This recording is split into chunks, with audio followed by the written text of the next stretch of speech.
Akala natin pag nawalan tayo ng trabaho, akala natin pag may nagsarang pinto, tapos na rin ang Diyos. Hindi. What if? What if? Kaya nagsara kasi gusto ng Lord na lumipat ka sa ibang direksyon. Iyak ka ng iyak sa nakasaradong pinto kaya hindi mo makita yung mga bukas na pinto na binuksan na redirection ng Panginoon yun eh. Most of the time, you are not rejected. You are just redirected. Hindi hininto ng Diyos ang trabaho kasi gusto niya mamatay ka sa gutom. What if kaya nawala ka ng trabaho kasi gusto ng Panginoon na magkaroon ka ng sariling negosyo? What if dininay talaga yung visa na yan?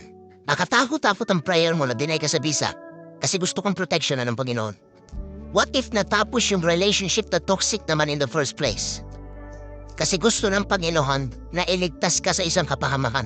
Rejection is God's protection. Rejection is God's redirection. Rejection is God's correction. Yung Kerry Pravin naging source of income mo, naging source of food mo for many seasons.